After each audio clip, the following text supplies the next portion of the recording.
foremost, want to welcome in the presence of our Heavenly Father, giving all praises, honor, and glory to Yahweh, Ba'ashem, Mashiach, Yahweh Shai, Barakatah Yahweh, Barakatah Yahweh Shai, Barakatah Yahweh, Barakatah Yahweh Shai, Barakatah Yahweh, Barakatah Yahweh Shai, Barakatah Yahweh, Barakatah Yahweh Shai, Barakatah Yahweh, Barakatah Yahweh Shai, Barakatah Yahweh, Barakatah Yahweh Shai, Barakatah Yahweh, Barakatah Yahweh, Ba'ashem, Mashiach, Yahweh Shai, Ba'ashem, Makakwadash, all praises due. Um, so we're gonna pick up pretty much where we left off in the last video. This is just a part two. This should be the final video because, like I said, this chapter alone was really long, and I'm not gonna read all of chapter 40 because basically what I read is gonna basically just sum up what pretty much happens in the rest of the chapter. So I think we picked up at verse 53 or 52, Salat. Jasher 39 and 52. And the people of Bethsharon saw at a distance the blood flowing from the city of Gash, and about 70 men from amongst them ran to see the blood. And they came to the place where the blood was, and they followed the track of the blood, and came to the wall and of the city of Gash, and they saw the blood issue from the city, and they heard the voice of crying from the inhabitants of Gash, for it ascended unto heaven, and the blood was continuing to flow abundantly like a brook of water. So they just shed so much blood, man. It's just flowing, just flowing. And the people of Bethsharon are seeing this, and they're like, bro, what the fuck is going on? And verse 54, and all the sons of Jacob were still smiting the inhabitants of Gash, and were engaged in slaying them till evening, about 20,000 men and women. And the people of Sharon said, surely this is the work of the Hebrews, for they are still carrying on war in all the cities of the Amorites. And those people hastened and ran to Beth Sharon, and each took his weapons of war, and they cried out to all the inhabitants of Beth Sharon, who also girt on their weapons of war, to go and fight with the sons of Jacob. And when the sons of Jacob had done smiting the inhabitants of Gash, they walked about the city to strip all the slain, and coming in the innermost part of the city, and further on they met 3 very powerful men, and there was no swords in their hand. And the sons of Jacob came up to the place where they were, and the powerful men ran away, and one of them had taken Zebulon, who he saw was a young lad and of short stature, and with his might dashed him to the ground. And Jacob ran to him with his sword, and Jacob smote him below his loins with the sword, and cut him in two, and the body fell upon Zebulon. And the second one approached and seized Jacob to fell him to the ground, Salah. And Jacob turned to him and shouted to him, whilst Simeon and Levi ran and smote him on the hips with the sword, and felled him to the ground.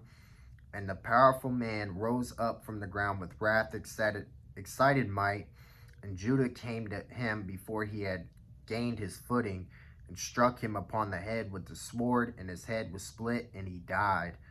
And the third powerful man, seeing that his companions were killed, ran from before the sons of Jacob, and the sons of Jacob pursued him in the city, and whilst the powerful man was fleeing, he found one of the swords of the inhabitants of the city, and he picked it up, and turned to the sons of Jacob, and fought them with that sword. And the powerful man ran to Judah to strike him upon the head with the sword, and there was no shield in the hand of Judah. And while he was aiming to strike him, Naphtali hastily took his shield and put it to Judah's head, and the sword of the powerful man hit the shield of Naphtali, and Judah escaped the sword. And Simeon and Levi ran upon the powerful man with their swords, and struck at him forcibly with their swords. And the 2 swords entered the body of the powerful man, and divided into 2 lengthwise. And the sons of Jacob smote the 3 mighty men at the time, together with all inhabitants of Gash, and the days was about to decline. And the sons of Jacob walked about Gash, and took all the spoil of the city, even the little ones, and women they did not suffer to live. And the sons of Jacob did unto Gash as they had done unto Sarton and Shiloh. So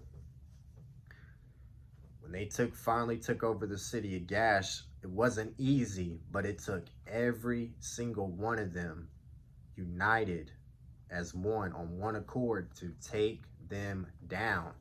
You see, Judah had a few close calls, but Naphtali was right there to save him. You know what I mean? So that's how it's going to be. This is why us being on one accord in this brotherhood is just so important. Just going into accounts of Israelite history like that just goes to show you, like, us being on one accord is important, man.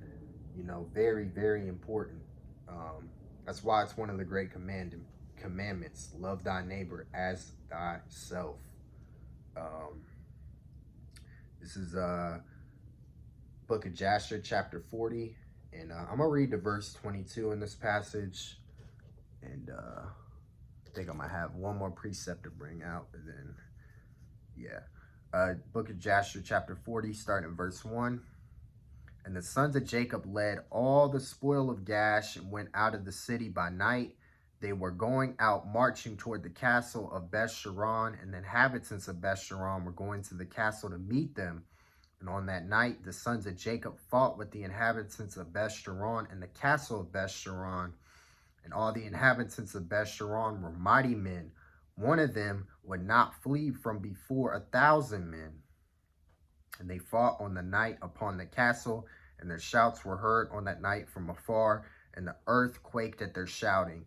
And all the sons of Jacob were afraid of those men, as they were not accustomed to fight in the dark, and they were greatly confounded. And the sons of Jacob cried unto the Lord, saying, Give help to us, O Lord, deliver us, that we may not die by the hands of these uncircumcised men. And the Lord hearkened to the voice of the sons of Jacob, and the Lord caused great terror and confusion to seize the people of Beth-Sharon, and they fought amongst themselves, the one with the other in the darkness of night, and smote each other in great numbers. And the sons of Jacob, knowing that the Lord had brought a spirit of perverseness amongst those men, and that they fought each man with his neighbor, went forth from among the bands of the people of Beth-Sharon, and went as far as the descent of the castle of Beth-Sharon and farther, and they tarried there securely with their young men on that night. So I'm gonna get a quick precept. Let's go to Isaiah chapter 19.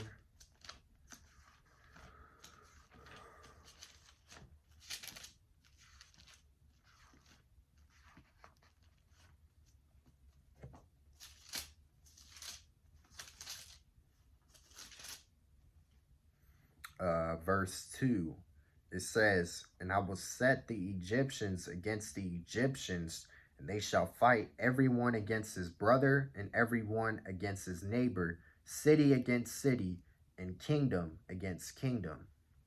So we also know that Yahushua said a kingdom divided against itself cannot stand, roughly paraphrasing. So yeah, man, the Most High, basically, this was like the last city they had to pretty much take over. And the Most High basically turned them against each other. He's doing the same thing today. You know, what are they talking about? How is he doing it now with this pestilence? Oh, if you ain't got the booyah, oh, man, they do all kinds of shit. You know what I mean? They're basically trying to say, if you ain't got the booyah, man, like, you ain't really a part of this society. You ain't even fucking human. You know what I mean? And it's crazy that they think that, because the motherfuckers that aren't human are the motherfuckers that are taking that shit, man. They're empty vessels scheduled for destruction. So Most High's doing it right now. You know what I mean? It's going to get to a point where we just see motherfuckers just fighting each other. You know what I mean? And that's why, that goes back to one of the curses. You know what I mean? Once we went against each other, man, that was probably the main thing that fucked us up was the Most High putting us against each other. Because we would never we if we're against each other, then we can't come into power. We can't rise into power. This is why this brotherhood is special, man, because it's been over 2,000 years since we've came together under the right doctrine, the royal law of liberty, man. So all praises for that, and just knowing that the yoke is coming off, man.